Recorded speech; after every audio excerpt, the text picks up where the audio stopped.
예, 반갑습니다. 소개받은 김중식 목사입니다. 저는 포항중앙침례교회를 섬기고 있고요.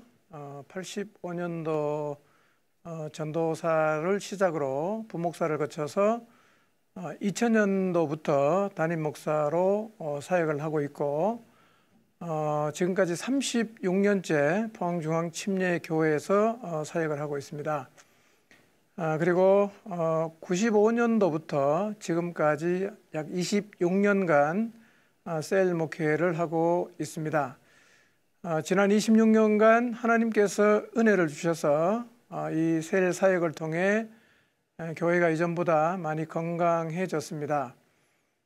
셀 사역을 하고 15년이 지났을 즈음에 NCD에서 만든 평가 도구로 교회 건강 상태를 진단하게 되었는데 진단 결과 점수가 평균 94점이 나왔습니다.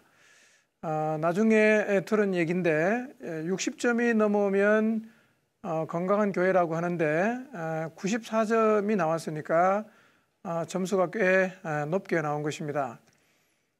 저 자신도 셀 사역을 지속하면서 교회가 많이 건강해졌다고는 생각을 했는데 객관적인 평가를 통해 교회의 건강 상태를 확인받게 된 것입니다.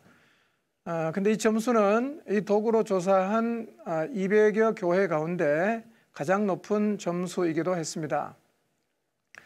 오늘 저는 26년간 셀 사역을 통해서 교회를 세워온 과정들을 좀 나누려고 하는데 이 말씀을 드리기 전에 셀 목회를 시작하게 된 배경을 잠깐 말씀을 드리겠습니다.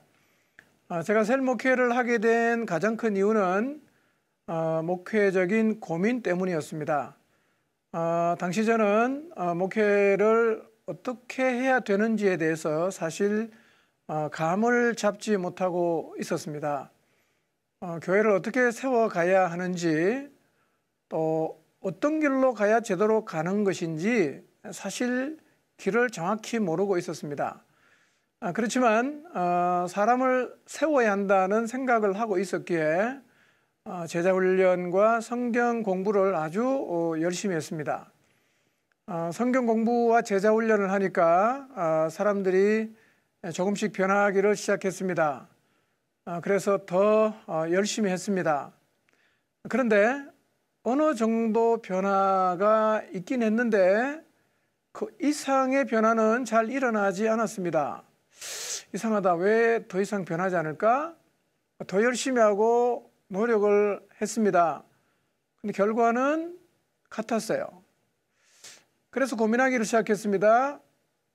무엇이 문제일까? 어떻게 하면 이 선을 넘어갈 수 있을까?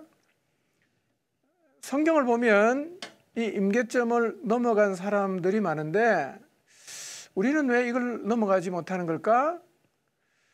실제로 예루살렘 교회는 이 임계점을 넘어간 성도들로 가득했습니다. 그렇다면 오늘날 이 예루살렘 교회의 모습을 재현하는 것은 이게 불가능한 일일까? 하나님이 우리 안에도 계시고 부활하신 예수님도 우리 안에 계시고 성령님도 똑같이 계시는데 왜 우리는 이 임계점을 넘지 못하는 것일까? 이 문제를 가지고 굉장히 많이 고민을 했습니다.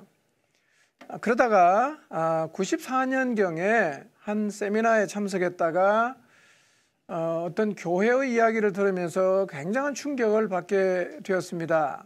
이유가 뭐냐면 그 교회에는 우리가 넘지 못하는 이 임계점을 넘어간 성도들이 많았기 때문입니다.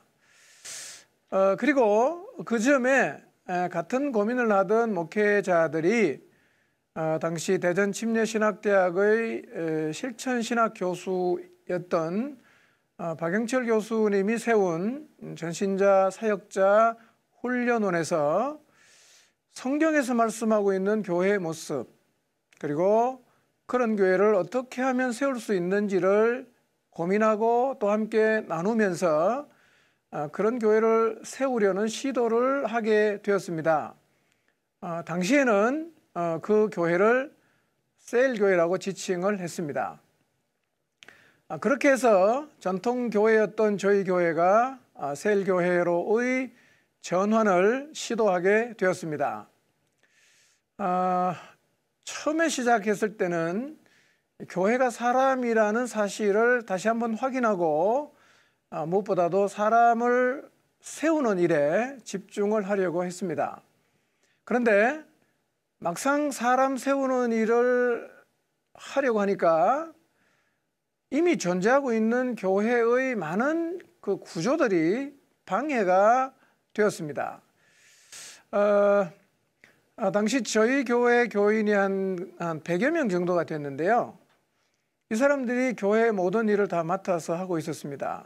100명이지만 기관은 다 있으니까 유치부 교사도 해야 되고 유년부 교사도 해야 되고 청소년부 교사도 해야 되고 성가대도 해야 되고 남녀 전도회 임원도 해야 되고 이렇게 다 이렇게 맡아서 하다 보니까 대부분의 성도들이 작게는 3개에서 4개, 많게는 5개에서 6개의 직책들을 가지고 있었습니다.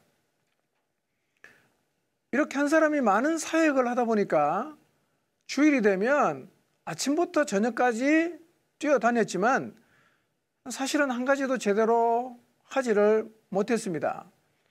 사실 한 사람이 5, 6가지 일을 제대로 한다는 것은 사실은 처음부터 불가능한 일이었습니다. 근데 어떻게 할 방법이 없으니까 유지를 해왔는데 그때 제가 이제 결심을 했습니다. 이 구조를 과감하게 정리를 하자.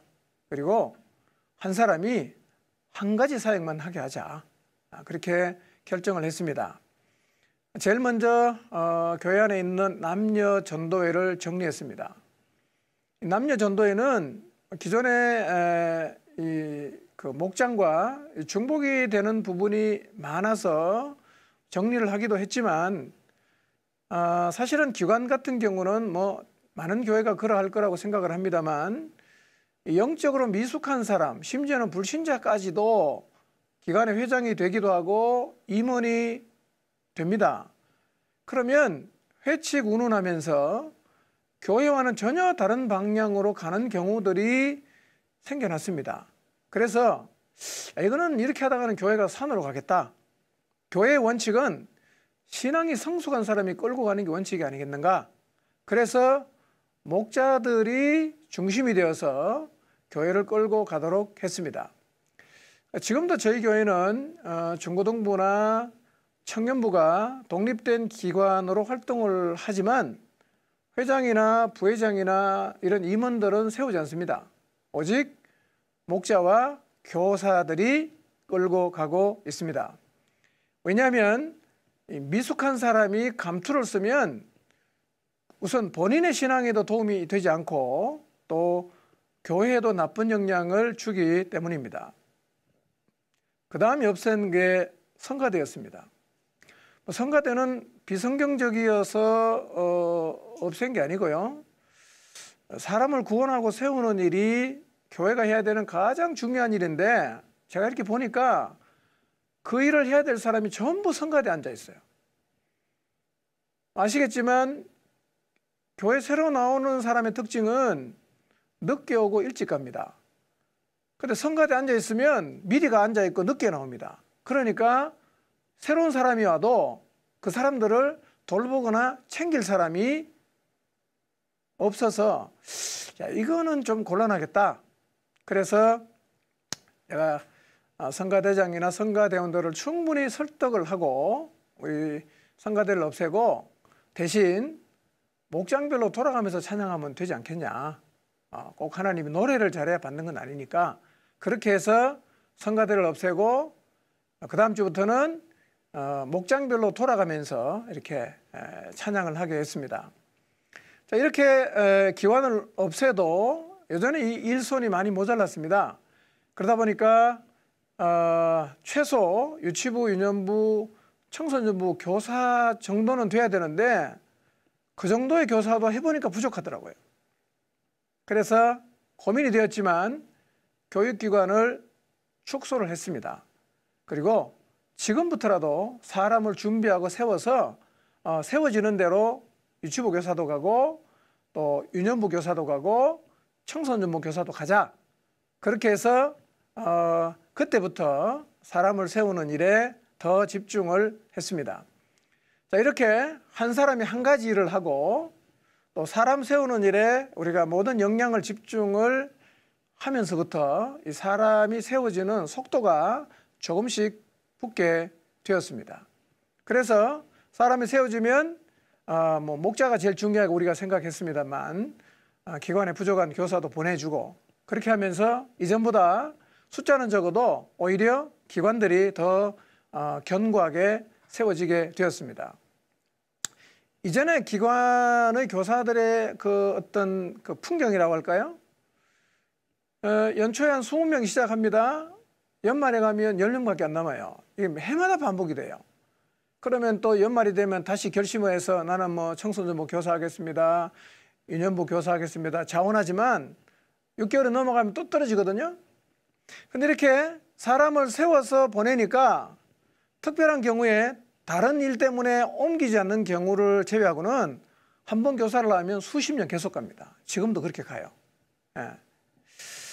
그래서 이제 구조를 간소화하면서 사람을 세우는 일에 좀 동력이 붙게 되었습니다. 참고로요, 셀을 가지고 있는 교회가 있고 그 다음에 셀 교회가 있어요. 비슷한 얘기 같지만 달라요. 셀 교회는 셀만 있는 목장이에요. 다른 기관은 없고 오직 우리식으로 표현하면 목장만 존재하는 교회이고요. 셀을 가지고 있는 교회는 다른 구조 다 가지고 있고 거기다가 셀도 가지고 있는 교회를 일컫는데요. 저희 교회는 셀만 있는 교회입니다. 셀만 있고 그렇게 구조가 단순해야 역량이 집중될 수가 있습니다. 자, 이렇게 사람에게 집중할 수 있도록 구조를 바꾸었는데요. 근데 사실은 이 구조를 바꾸는 것이 건강한 교회를 세우는 핵심은 절대 아닙니다. 만약에 구조를 바꾸는 것이 교회를 건강하게 만드는 핵심이라고 하면 건강한 교회를 세우는데 걸리는 시간이 뭐 그렇게 많이 안 걸릴 거예요. 뭐 구조 바꾸는 거는 뭐 6개월, 1년이면 충분히 다 바꾸거든요. 근데 건강한 교회는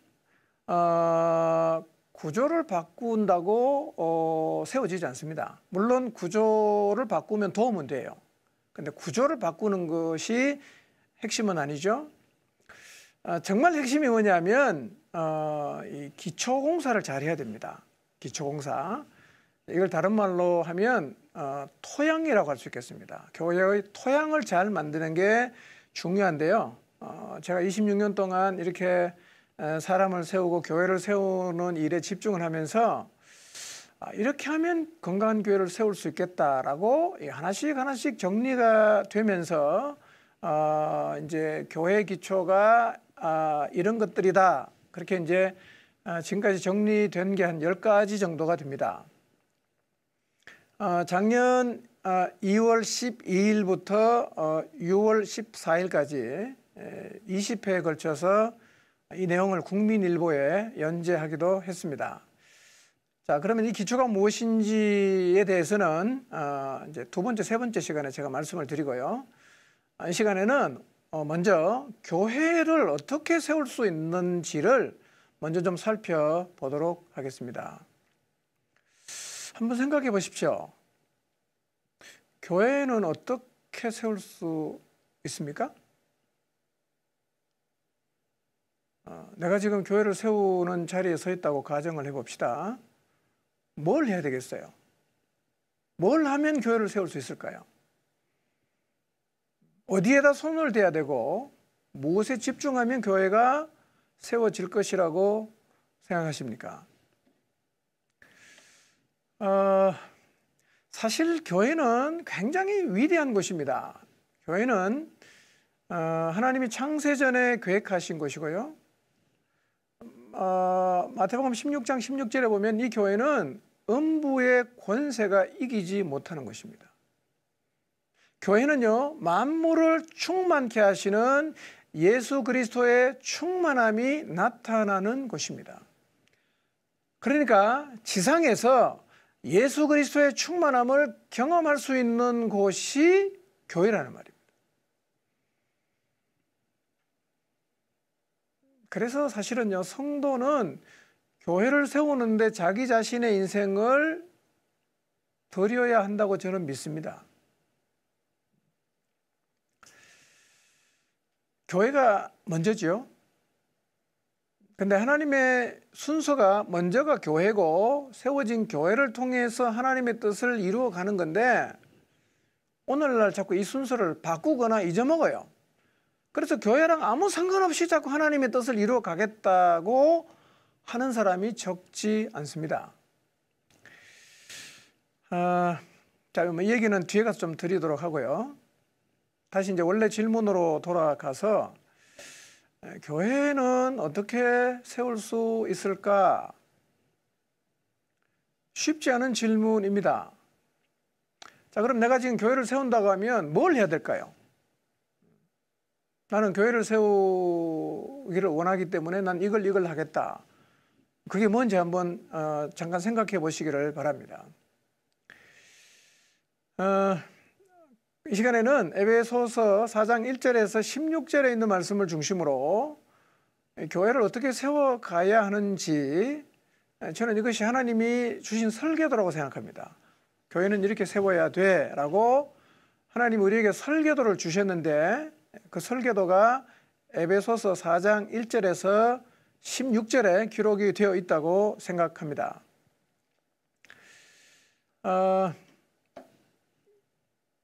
교회를 세우려 한다면 제일 먼저 이걸 해야 됩니다. 하나됨을 지켜야 합니다. 교회를 세운다는 의미가 첫 번째는 뭐냐면 하나됨을 지키는 거예요. 이게 에베소서 4장 1절에서 7절에 쭉 기록이 되어 있습니다. 그런데 교회의 하나됨을 지키는 것 혹은 교회를 하나되게 하는 일은 쉬운 일이 아니죠. 여러분이 섬기고 있는 교회를 한번 생각해 보십시오. 하나됨을 지키는 게 가능할 것 같습니까? 인간적으로 생각하면 교회를 하나되게 하는 것, 하나됨을 지키는 것은 거의 불가능하게 보입니다. 왜냐하면 여러분 교회를 생각해 보세요. 교회는요 정말 다양한 사람이 모여 있어요. 처음 예수님 믿어서 미숙한 사람도 있고요. 또 요즘에는 이런 사람 더 많아요. 정서가 왜곡된 사람 참 많습니다. 정서가 왜곡된 사람의 특징이 뭡니까? 부정적인 말을 하죠. 그 다음에 또 말도 함부로 하죠. 굴곡심하죠. 어렵습니다. 이런 사람은요. 관계도 잘 못 맺죠. 또 교회에는 고집 센 사람이 있잖아요. 너무 이기적인 사람이 있고요. 정치적인 성향이 다른 사람도 있죠. 신앙 위에 정치인 같아요. 사실은 거꾸로 된 거죠. 신앙 위에 정치. 그러니까 이 정치적인 성향이 다른 사람도 교회 안에 있고 세대차 많이 느끼는 나이 많은 사람 있죠. 또 어린 사람도 있죠. 많이 배운 사람 있죠. 못 배운 사람 있죠. 진짜 다양한 사람이 모여 있습니다. 그런데 이 교회는 이 다양한 사람들을 하나로 만들기 위해서 강제할 만한 아무런 도구가 없어요. 월급을 안 준다. 너 하나 안 되면 이거 안 해줄 거야. 라고 그들을 설득하거나 올가맬 수 있는 아무것도 갖고 있지 않습니다. 교회는요, 누가 말 안 듣고, 관계를 깨고, 부정적인 말을 하고, 불평불만하고, 그래도요, 제재할 방법이 없어요. 그래서 교회는 누구라도 와서 큰 소리 칩니다. 누구라도 와서 제 마음대로 말할 수 있어요. 이런 교회를 우리가 경험하다 보면 야, 교회가 하나 되는 게 그 가능한 일인가? 불가능해. 그래서 하나 되는 걸 아예 포기를 합니다. 하나 되는 건 안 돼. 이거는 제껴놓고 다음으로 나가. 이렇게 이제 생각을 할 정도로 사실은 이 하나를 만들어 간다는 것, 지킨다는 것은 거의 불가능의 영역이라고 할 수가 있죠. 근데 이것을 포기하는 한 교회는 제대로 세워지지 않습니다. 재밌는 것은요, 교회를 세우는 핵심 포인트는 사단이 교회를 무너뜨리는 중요 포인트가 됩니다. 아주 재밌죠? 하나가 돼야 교회가 서거든요. 그래서 사단은 교회를 공격할 때 뭘 공격하냐? 하나를 깨는 공격을 계속하는 거예요. 그런데 교회가 하나 되면 깨지잖아요. 그러면 일단 힘을 모을 수가 없어요. 아무리 에너지가 많고 역량이 커도 하나 되면 깨지면요, 그 역량을 발휘할 수가 없습니다. 그냥 주저앉는 거죠. 그래서 하나됨을 지키는 것은 사실은 뭐 간과해도 교회를 세우는 거하고 별로 상관이 없이 보이지만 이게 교회를 세우는 가장 중요한 첫 번째 포인트입니다. 그럼 이런 질문이 생깁니다. 어떻게 하나를 만들 수 있냐? 어떻게 하나됨을 지킬 수 있냐? 이 교회 안에 모여 있는 성도들의 그 모습이 굉장히 다양한 건 맞습니다만 오히려 그럼에도 이 교회는 하나 될 수밖에 없는 당위성을 가지고 있어요. 당위성. 자, 그 에베소서 4장 4절에서 7절까지 기록되어 있거든요. 하나됨의 당위성이 PPT 화면에 보시면 4장 4절에서 7절 말씀에 보면 7가지를 얘기해요. 7가지. 우리가 하나 될 수 있는 이유가 뭐냐? 7가지가 같다는 거예요. 자, 뭐가 같으냐? 우리는 한 몸이에요. 그 다음에는 모시고 있는 성령이 같아요. 그 다음에 부르심의 소망이 같아요. 모시고 있는 주님이 같습니다. 갖고 있는 믿음도 같아요. 받은 침례도 같습니다. 모시고 있는 하나님도 한 분이에요. 여러분 생각해 보십시오. 이 7가지가 같으면 하나가 되는 게 가능하지 않겠어요? 어떤 배경을 갖고 있든 또 어떤 환경에서 자랐든 이 7가지가 같다는 거예요. 성도는 7가지가 같거든요. 그래서 교회는요, 힘쓰면 하나됨을 지킬 수가 있어요. 뒤에가 설명하겠지만 하나됨을 지키려고 하면 힘써야 됩니다. 그러면 이 7가지가 같은 공통 부모를 가지고 있는 성도들이 모인 교회가 하나가 되려고 하면 첫 번째 어떻게 해야 되냐? 성령의 이끄심을 받아야 돼요. 그러니까요, 교회는요, 모든 지체들이 성령의 이끌림을 받으면 하나됨이 지켜집니다. 그러니까 교회를 하나 되게 하려면, 교회의 하나됨을 지키려고 하면 모든 성도가 성령의 이끌림을 받게 해야 됩니다. 우리 안에 성령님이 계시죠? 그리고 그 성령님은 교회가 하나 되게 하기 위해서 우리 안에 지금 일하고 계세요. 성령께서는요, 교회의 하나됨을 지키기 위해서 이렇게 하세요. 2절, 3절 보시면 성령께서 교회가 하나됨을 지켜가라고 주신 끈이 4개가 있어요. 노끈이 4개가 있어요. 그게 뭐냐면 겸손이에요. 그 다음에 온유예요.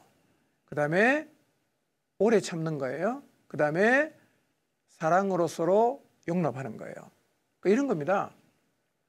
지체들 안에 늘 교회는 현장이에요. 어느 순간에 하나됨을 지켰기 때문에 앞으로 향후에 계속된다, 그건 없어요. 계속 현장이니까 어제 돼도 오늘 안 될 수 있겠죠? 그러면 하나됨이 깨지려고 하면 기도하면 성령님 우리한테 말씀하시는 거야. 너 겸손해. 너 온유해. 너 참아. 너 그 사람 용납해. 이렇게 말씀하신다는 거예요. 그리고 성도가 성령의 이끌림을 받아서 성령께서 주시는 끈을 우리가 사용하게 되면 이 교회의 하나됨은 지켜져요. 그러니까 교회는요, 늘 성령께서 이끄시는 분위기가 돼야 돼요. 이론적으로 되는 건 아니에요. 두 번째로 기억해야 될 것은요, 하나됨은 지켜야 되는 거예요. 2절, 3절 끝에 그랬죠?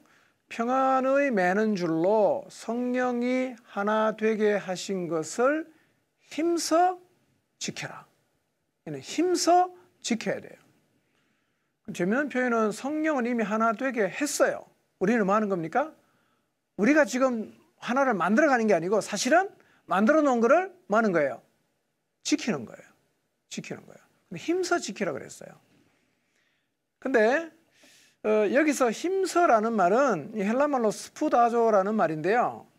뭐 서두른다, 재촉한다, 노력한다, 뭐 여러 뜻을 갖고 있는데 이 종교적으로는 이런 의미입니다. 열중한다, 몰두한다 그런 뜻이에요. 그러니까 이 말입니다. 성령께서 하나 되게 하신 것을 힘써 지키라는 말은 하나 되는 일에 열중하고 몰두하라는 말이에요. 이거 깨지면 교회는 주저앉습니다. 예. 그래서 이 교회의 하나됨을 지키는 일에 몰두하는 것이 교회를 세운다는 첫 번째 의미입니다. 하나됨이 지켜지면 교회는 달라져요. 예, 달라집니다. 예전에 갖고 있는 하나됨이 깨져서 갖고 있던 에너지의 10밖에 발휘를 못했다면 하나가 되면 100이 나올 수도 있고 200이 나올 수도 있습니다. 엄청난 차이가 있어요. 그러니까 교회를 세운다는 건 뭐냐? 일단 하나됨을 지켜야 돼요. 절대로 강구하시면 안 됩니다. 두 번째,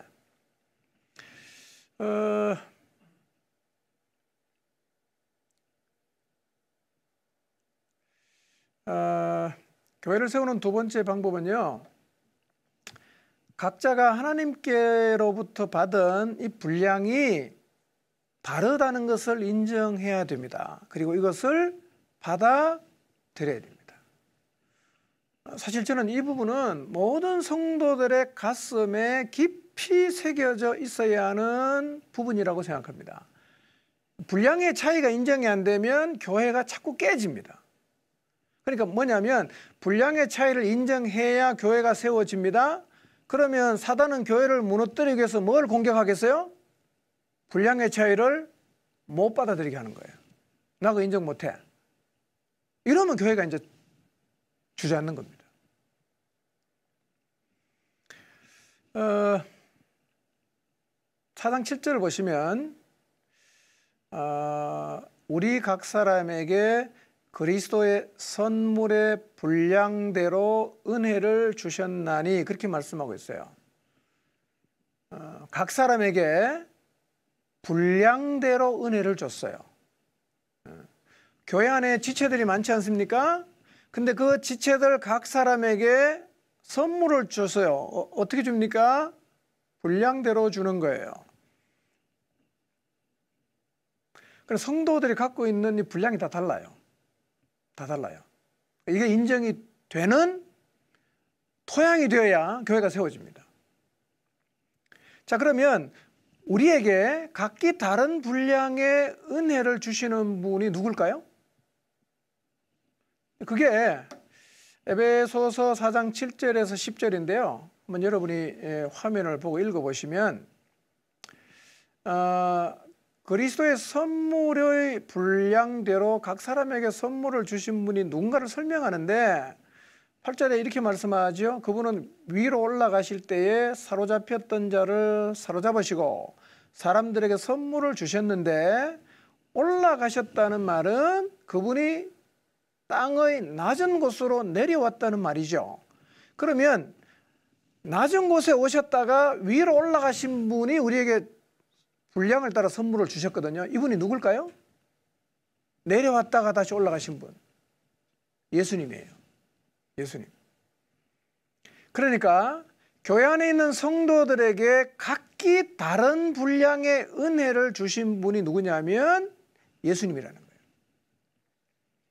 자, 그러면 우리가 예수님을 주님으로 믿고 있다면 각 사람에게 선물의 분량을 결정하신 분이 주님이라면 우리는 그걸 마땅히 받아야 되지 않겠습니까?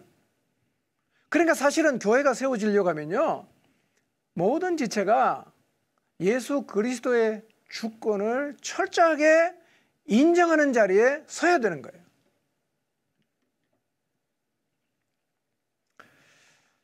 근데 이렇게 보면 뭐 우리 주변에 소식도 많이 듣지 않습니까? 이 분량의 차이를 인정 안 하기 때문에 교회가 다투기도 하고 뭐 분열도 일어나는 일이 참 많이 일어나지 않습니까? 근데요, 하나님 나라에는 연공서열이 파괴되는 일이 많아요. 하나님 나라에요. 마태복음 19장 30절이나 또 마태복음 20장 16절에 보면 예수님께서 이렇게 말씀하셨어요. 그러나 먼저 된 자로서 나중되고 나중된 자로서 먼저 될 자가 많으니라. 20장 16절도 똑같은 말씀하거든요. 예수님이 이 말씀을 여러 번 하셨어요. 이런 얘기입니다. 먼저 예수님 믿은 거하고 그가 가지고 있는 분량은 별개의 문제라는 거예요. 교회에 나와서 예수님 믿은 순서와 상관이 없이 갖고 있는 분량은 다를 수 있어요. 교회는요, 그래서 이 분량과 역할의 차이를 인정을 해야만 세워지도록 하나님 설계해 놨어요. 근데 이걸 만약에 인정을 안 하기 시작하면 먼저 온 사람이 임자잖아요. 그러면 뒤에 분량이 많고 정말 하나님이 준비한 탁월한 사람이 와도요, 이 앞에 있는 사람이 길을 안 비켜주기 때문에 이 뒤에 있는 사람이 그 분량을 발휘할 수가 없어요. 그럼 교회가 안 세워져요.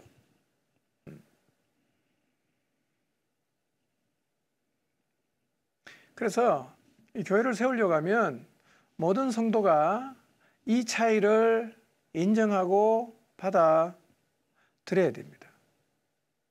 온 순서대로 한다. 온 순서대로 간다. 이러면 교회는 세워지기가 굉장히 어려워집니다. 그러니까 먼저 오고 나중 온 것은 별로 중요하지 않아요. 실제로요, 이게 쉬운 문제가 아닙니다. 이게 받아들여지려고 하면 교회 안에 있는 모든 지체들이 예수 그리스도의 주권 앞에 철저하게 굴복이 안 되면 이거 힘들어요. 그리고 이거는 날마다 현저형입니다. 날마다 현저형이에요. 쉽지 않은 문제이지만 분량의 차이를 인정해야만 교회가 세워질 수가 있습니다. 자, 이제 세 번째, 그럼 교회를 어떻게 세울 수 있을까? 세 번째는 교회를 세우려고 하면 성도를 준비시키는 사람이 있어야 됩니다. 많으면 다다익선이겠죠. 많으면 많을수록 좋습니다. 성도를 준비시키는 사람이 있어야 돼요.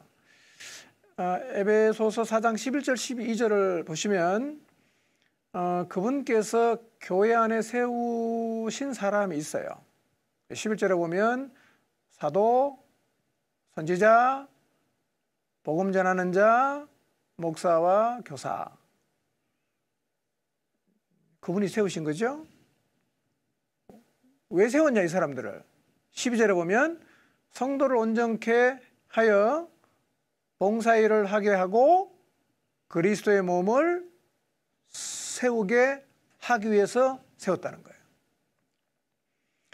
12절을 표준 세번역으로 보면 의미가 좀 더 분명하게 드러납니다. 표준 세번역에서는요, 성도를 온전케 한다는 말을 성도를 준비시킨다는 말로 번역을 했어요. 그러니까 하나님께서 교회 안에 사도를 세우고 선지자를 세우고 복음 전하는 자를 세우고 목사와 교사를 세운 이유가 뭐냐? 성도를 준비시켜서 그리스도의 몸을 세우라고 하나님 그렇게 하셨다는 거예요. 그러니까 교회를 세우려고 하면 누가 있어야 됩니까? 성도를 준비시키는 사람이 있어야 돼요. 이 사람들이 있어야 되고 이 사람들이 많아야 사실은 교회가 건강할 수 있어요. 근데 성도를 준비시키는 사람은 어떻게 세울 수 있죠? 저절로 준비는 안 돼요. 누군가가 준비를 시켜줘야 돼요.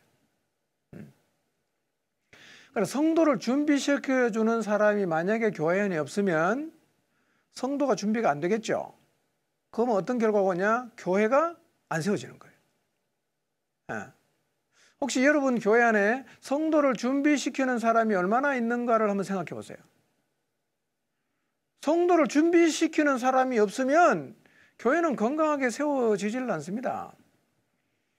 그런데 11절에서 성도를 준비시키는 네 부류가 소개됐잖아요. 사도, 선지자, 복음 전하는 자, 목사와 교사 이렇게 세웠는데 이 네 직책 중에 현재까지 있는 직책은 한 개밖에 없어요.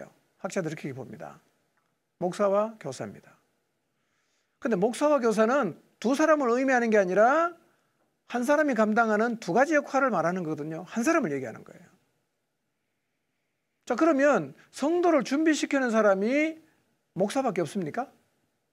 그 많은 성도를 목사 혼자서 어떻게 다 준비시키겠어요?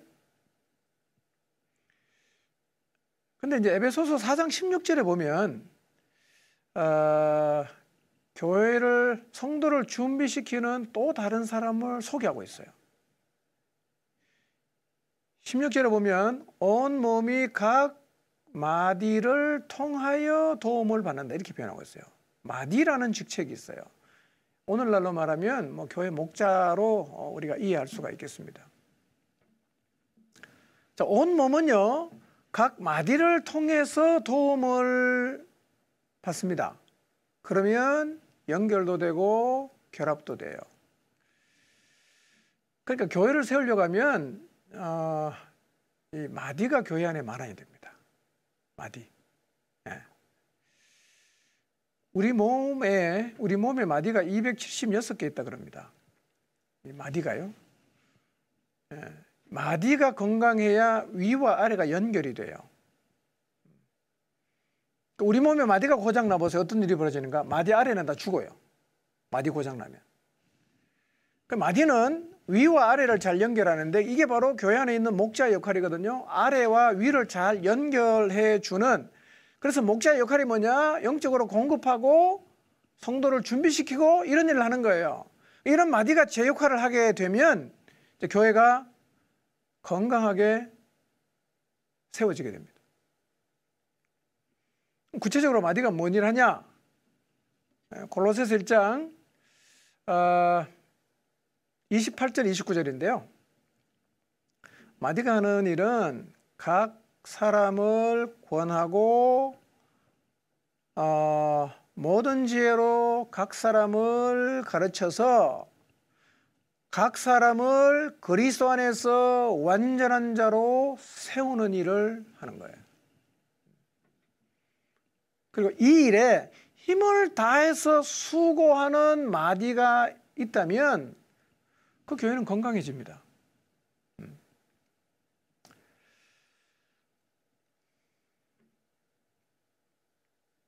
여러분의 교회를 한번 생각해 보세요. 이런 마디가 준비되어 있는가? 한 사람이 아무리 탁월한 관계성을 가지고 열심히 뛰어도요 12명 이상은 도울 수가 없거든요. 최대치가 12명이라 그래요. 교인 100명이다. 목사 혼자서 교인 100명을 준비시키는 것은 거의 불가능합니다. 그러면 100명의 교인이 있으면 최소 마디가 몇 명 정도 있어야 될까요? 7, 8명 정도가 한 사람이 돕기에 적절해요. 그러면 8명으로 계산하면 100명이면 얼마죠? 한 14명 정도 되죠? 최소한의 14명 정도 힘을 다해서 하나님이 맡겨준 각 사람을 권하고 그 다음에 가르치고 그리스도 안에서 완전한 자로 세우려는 마디 목자가 14명 정도 있으면 그게 건강해져요. 근데 문제는 뭐냐면 그런 마디가 거의 없다는 거예요. 거의 없어. 그러니까 자꾸 설교 중심으로 가는 거예요. 여러분, 설교 중심의 교회는 건강해지기가 쉽지 않습니다. 설교 매우 중요하지요. 근데 교회는 설교 듣는 것 훨씬 그 이상입니다.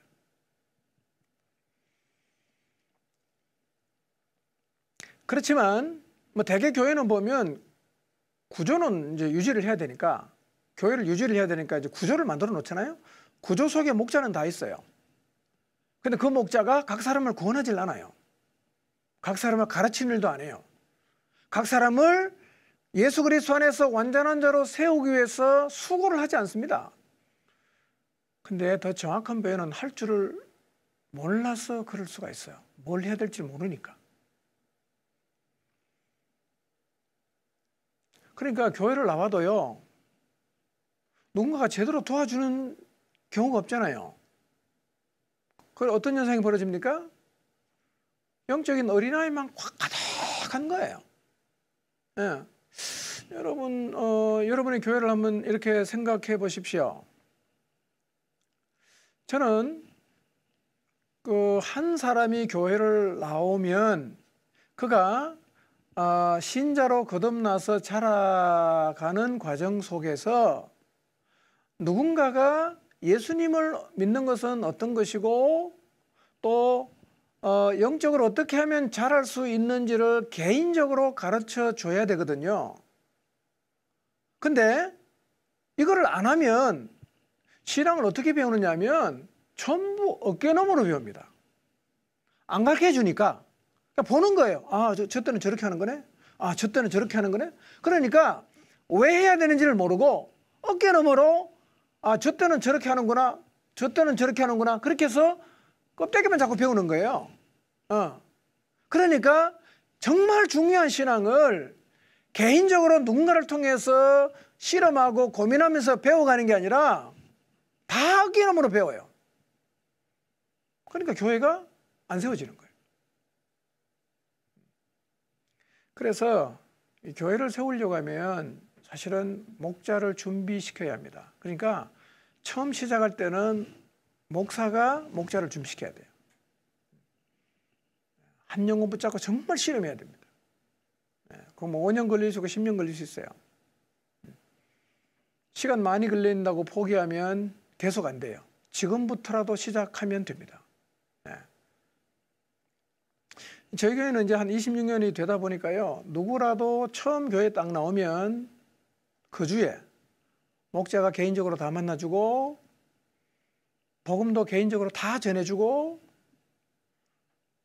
예수님 믿는 자리에 설 수 있도록 같이 붙잡고 실험하고 예수님 믿고 나면 잘할 수 있도록 다 개인적으로 도와줍니다. 마디가 다 준비되어 있으니까요. 제 역할을 지금 다 하고 있거든요. 그리고 이렇게 마디가 준비되어서 성도를 계속 세우다 보니까 또 다른 마디가 계속 생겨나는 거예요. 이 마디를 준비시키는 처음 마디는 목사님이 준비시켜야 돼요.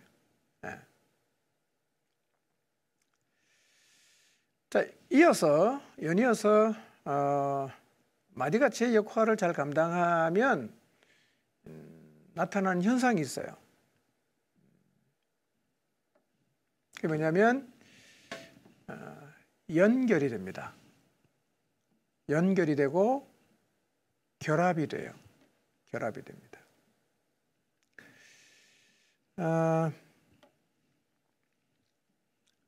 마디가 해야 되는 가장 중요한 역할이 연결해 주는 거예요. 연결. 교회를 예수 그리스도의 몸이라 그러지 않습니까?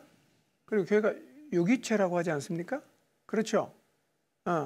유기체이기 때문에 사실은 이 실제로 우리가 경험하고 있는 교회도 연결이 돼야 돼요. 연결. 그리고 결합이 돼야 됩니다. 이게 성경에서 말씀하고 있는 원래 교회예요. 교회는 유기체입니다. 유기체.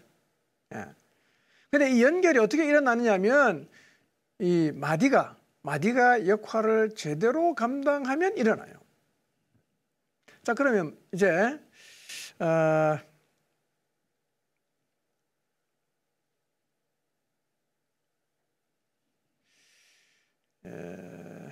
교회를 그림으로 그리면 이제 이렇게 표현할 수 있겠는데요. 이 그림을 한번 잘 보시면 금방 아마 이제 목사님들은 감이 잡힐 텐데요.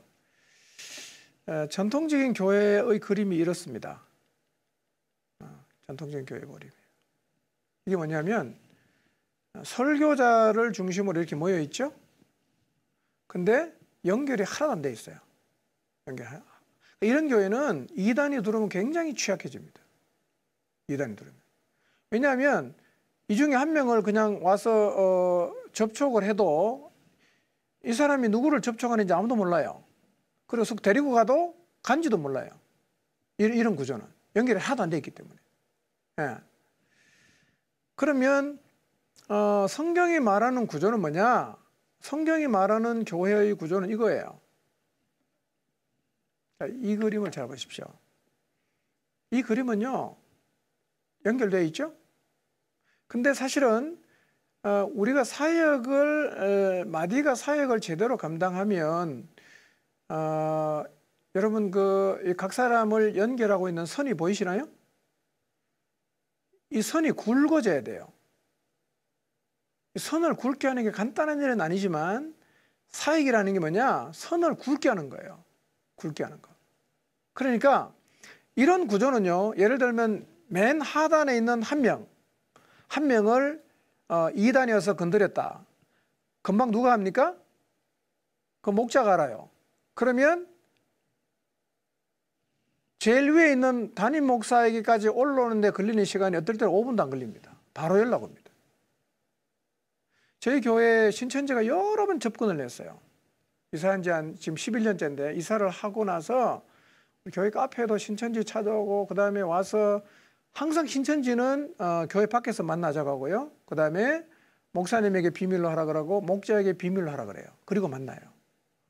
우리는 거꾸로죠. 만나고 오면 누군가 이게 왔는데 좀 수상하다. 그럼 우리가 거꾸로 나가서 만나지 마라 다 가르쳐 주거든요. 그러니까 이단이 와서 접촉해서 뭐라고 말하는지를 제가 다 알아요. 그럼 이래라 저래라 제가 얘기를 다 해줘요. 그래서 신천지 몇 번 왔다가 사실은 갔는데요. 그 신천지가 들어와도 저희는 금방 집어내는 게 우리는 다 이렇게 연결되어 있고 관계성 속에 있기 때문에 연결이 안 된 사람은 금방 표시가 나요. 그리고 신천지 특징이 뭐냐면 거짓말 진짜 잘하거든요. 우리는 다 개인적으로 만나기 때문에 거짓말하면 금방 뽀록이 나요. 집이 어디라고 했는데 거짓말이야. 근데 집까지 차를 태워주거든요. 그러면 지난번에는 여기 집이라고 했다가 그 다음부터 여기가 집이라고 그래요. 얘네들은 늘 거짓말하니까. 그래서 몇 번 집어냈는데요. 붙잡아 놓고 신천지라고 막 얘기를 하니까 얘네들은 끝까지 아니라 그래요. 근데 결국은 나가면서 이렇게 말해요. 근데 어떻게 하셨어요? 어떻게 하셨어요? 근데요, 연결되잖아요? 금방 표시납니다. 그럼 뭔가 같으냐면 굉장히 친밀한 그 관계를 누리고 있는 가족 사이에 외인이 들어오면 표시납니까? 안 납니까? 금방 표시납니다. 금방 표시나요. 그래 오늘날 이 교회가 이단이 들어왔을 때 취약한 이유가 뭐냐면 연결이 안 돼서 그래요. 다 따로 떨어졌기 때문에 하나 낚아채 가도 모르는 거예요. 누가 낚아채 간지도 몰라요. 연결이 제대로 되는 순간 낚아채 가면 금방 압니다. 도와줄 수 있어요. 네. 그래서 이 그림 2가요. 성경에서 말하는 교회의 모습이에요. 에베소서 4장 16절이 정확하게 표현하고 있습니다. 그러니까 교회는요. 지체들이 서로 상관이 없으면 안 돼요. 조금 관계 있는 정도여도 안 됩니다. 교회는 공동 운명해야 됩니다. 끈끈하게 연결되어 있어야 됩니다. 왜? 한 몸이잖아요. 한 몸. 그래서 일단 우리는 이 두 번째 그림을 가지고 시작을 해야 됩니다. 두 번째 그림을 가지고 시작해야 됩니다. 자, 그러면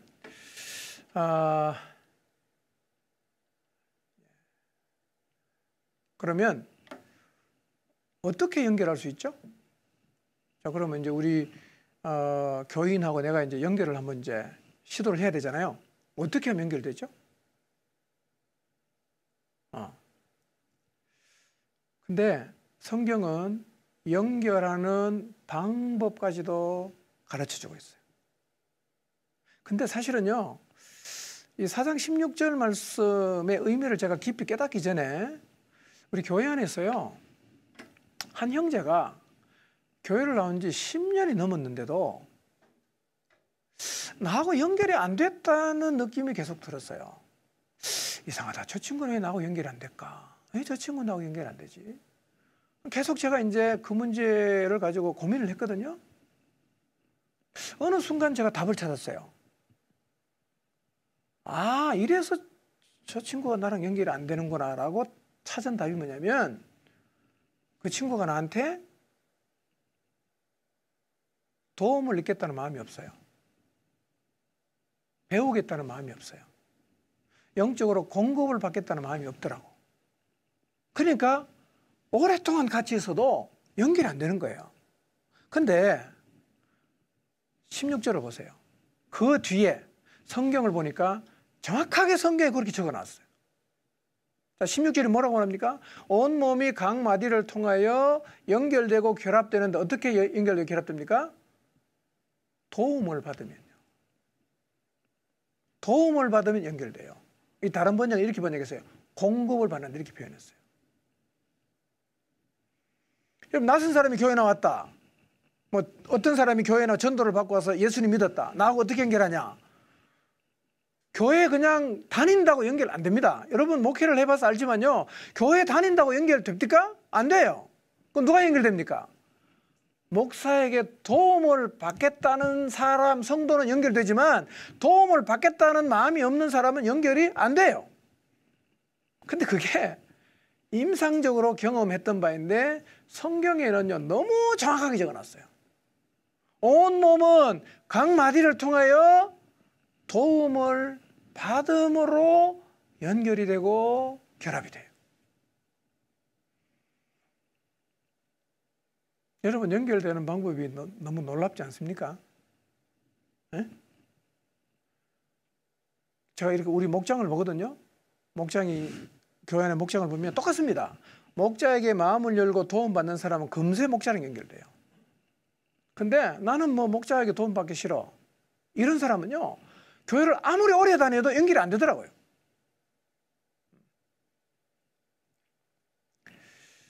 그러니까 연결이 되면 진짜 한 달이 안 돼도 도움을 받으면 한 달이 안 돼도 연결돼요. 도움을 안 받잖아요. 10년이 지나도 그 자리에 있습니다. 결국은요, 교회는 진짜 하나님 앞에서 겸손한 태도를 가져야 교회가 세워집니다. 세워져요. 예.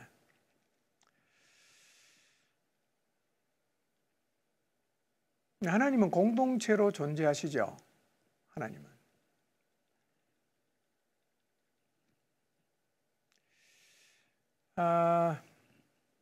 하나님의 존재 양태가 공동체 아닙니까? 그래서 하나님은 자기 형상대로 지은 인간도 공동체로 존재하기를 원하세요.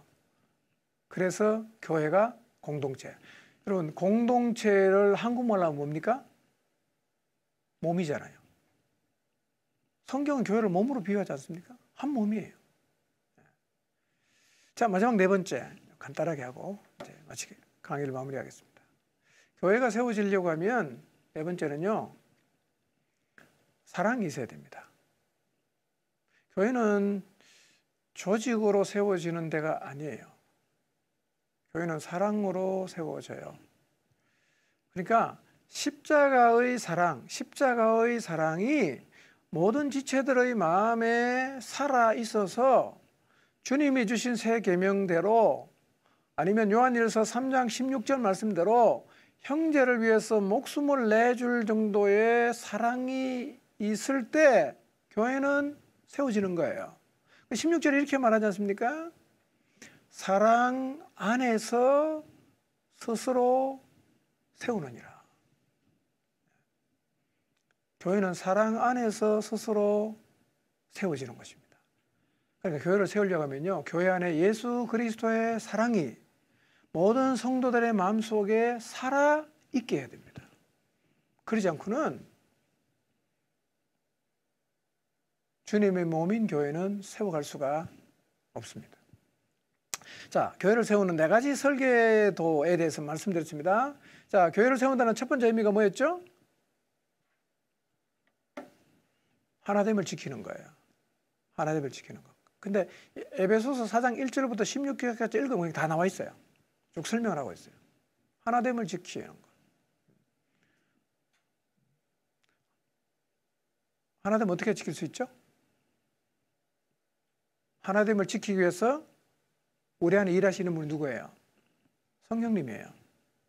성령님. 그러니까 다르게 표현하면 교회를 세우려고 하면 성령의 이끌림을 받아야 돼요. 모든 성도가. 성령의 인도를 받아야 됩니다. 두 번째 의미는 뭐죠? 두 번째 교회를 세우는 방법은 분량의 차이를 인정하는 거죠. 분량의 차이. 분량의 차이를 인정하기 위해서는 뭐가 필요합니까? 각기 다르게 다른 분량을 주신 분이 누구냐면 예수님이잖아요. 그러니까 예수 그리스도의 주권을 인정하면 뭐 그분이 뭐 많이 주면 많이 주는 대로 가면 되고 적게 주면 적게 주는 대로 가면 되는데 그거를 인정을 못하면 이게 수용이 안 되는 거예요. 그러니까 교회는요, 예수 그리스도의 주권이 인정이 돼야 돼요. 세 번째는 뭐죠? 성도를 준비시키는 마디가 필요해요. 준비돼야 됩니다. 그리고 마디에게 공급을 받음으로 다 연결이 돼야 됩니다. 그러니까 사실은 우리를 불러주신 예수 그리스도에게 자기 인생을 걸고 충성하고 교회를 세우는 일에 자기의 인생을 거는 사람이 많아야 됩니다. 교회 세우는데 인생 거는 사람 많아야 돼요. 한번 생각해 보십시오. 교회를 세우는데 인생을 거는 게 혹시 이게 지나친 일입니까? 교회가 어떤 곳인지를 알면요, 교회는 진짜 우리 인생을 드려도 되는 곳입니다. 교회 세우다가 순교해도 되는 거예요. 네. 네 번째가 뭐였죠? 교회를 세우려고 하면 사랑. 교회는 사랑 안에서 세워지는 것이잖아요. 그러니까 예수 그리스도 그 십자가의 사랑이 모든 성도들의 마음 가운데 살아 있으면, 그래서 서로를 사랑하게 되면 교회는 세워지게 되는 것입니다.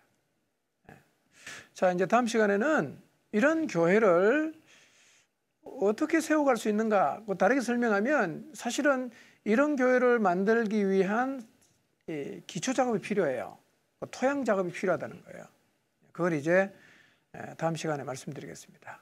섬기는 모든 교회가 참 하나님 인도하심 아래 건강하게 세워지게 되시기를 바랍니다. 감사합니다.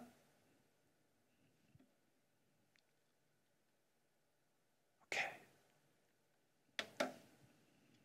쉬었다 하겠습니다.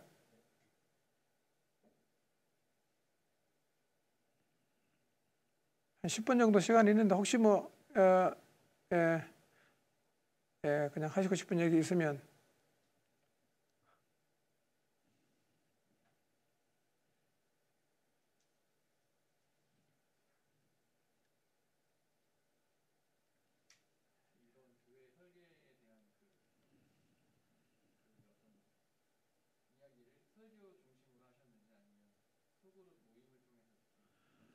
일단은 제가 이 주제로 설교를 참 많이 했어요. 왜냐하면 뭐 이따가도 이야기하겠지만 저는 반복을 하거든요. 이게 교회를 세운다는 의미가 그림으로 그려져야 되거든요.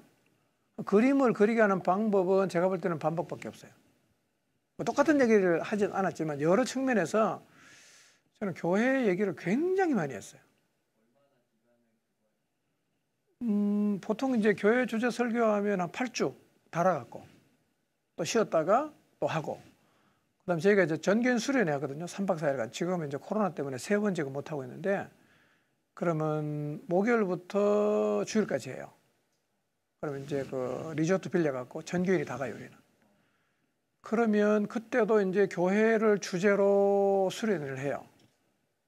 하여튼 굉장히 많이 했어요. 그러니까 우리 교인들은 교회 얘기하면 다 할 수 있어요. 하도 제가 많이 해갖고. 이게 중요하냐면 결국 우리가 교회를 세워야 되는데 교회가 뭔지를 모르고 있으면 사실은 교회를 세우는 일에 적절하게 자기 삶을 못 드리니까. 그래서 하여튼 이제 제가 이제 셀교회라고 표현했잖아요. 사실은 셀교회가 원래 성경이 말하는 교회예요. 그 셀교회라는 말은 교회 똑같은 말 두 번 반복하는 거예요. 원래 교회, 성경에 말하는 교회는 원래 다 우리가 소위 말하는 셀이어야 됩니다. 그 이제 4장 1절에서 16절에 설명하고 있는 게 정확하게 셀교회거든요. 그러니까 저는 뭐 셀교회라는 특별한 구조가 있는 게 아니라 이게 원래 성경에서 말씀하고 있는 교회라고 저는 믿어요. 이게 원래 교회다. 그리고 교회가 교회되면 뭐 이런 얘기는 이번에는 안 하겠지만요. 교회는 엄부의 권세가 못 이기는 데잖아. 온 세상이 사실은 영적인 어둠으로 쫙 깔려 있고 사단은 지금 교회까지 어둠으로 뒤집으려고 하잖아. 교회가 뒤집으면 이제 세상 끝나는 거죠. 그럼 교회는 이 어둠을 이게 덮어 씌우는 게 아니라 어둠이 깔린 세상을 이제 걷어내고 밝혀야 되잖아. 근데 사실은 그렇게 하려고 하면 엄부의 권세랑 맞짱 떠서 이겨야 되거든. 이기려고 하면 우선 교회가 교회다워야 되는 거예요. 나는 그 교회가 이런 교회라고 생각해요. 실제로 이제 저희 교회 안에는 교회가 이제 세워지면서 굉장히 많은 어떤 교회의 힘을 경험을 해요. 교회의 힘. 뭐 여러 가지가 있지만요. 우리가 지금 교인 300명이 안 됐을 때 100억짜리 건물을 지었거든요. 지금도 뭐 사실은 얼마 전에 우리가 또 이제 땅을 샀는데 지금도 우리 빚이 한 50몇 억 있어요. 우리는 빚이 그 정도 있지만 돈 때문에 쪼들린 적이 한 번도 없어요. 제가 이렇게 말합니다. 사실 우리 교회 지을 때 뭐 그냥 과시하게 지은 게 아니고 다음 세대를 위해서 우리 집이 하나 필요하지 않겠는가 짓자. 그래 지었는데요. 사실은 1세대가 헌신했어요. 지금도 우리는 건축원금을 하거든요. 언제까지 하는 분은 빚 닦아볼 때가 잔다 그래요, 제가. 근데 이번에 이제 우리 아래쪽에 땅을 또 샀는데 청년들이 헌금을 굉장히 많이 했어요. 내가 그랬어요. 이거는 우리 1세대가 니네 세대에 위해서 헌신했으니까 니네는 다음 세대를 좀 헌신을 해라. 그래서 내가 이자 낼 돈 월 1,000만 원이 헌금이 안 되면 나는 이 땅 안 사겠다. 그랬는데 사실은요. 사실은 우리 교회를 세우는데 인생 건 사람 되게 많아요. 지금 뭐 250만 원, 300만 원 월급 받아가 건축원금을 한 달에 30만 원, 작게 하는 사람 20만 원, 10만 원, 어떤 사람 100만 원 이렇게 하거든요. 그리고 빚이 많아도 사실은 뭐 빚 때문에 우리가 힘든 적이 없고, 그리고 제가 늘 그렇게 얘기해요. 빚이 현안이 되면 교회는 망한다. 빚이 현안이 되면 교회가 망하니까 빚이 현안이 안 되도록 그건 우리가 헌신을 해야 된다. 실제로 해요, 또.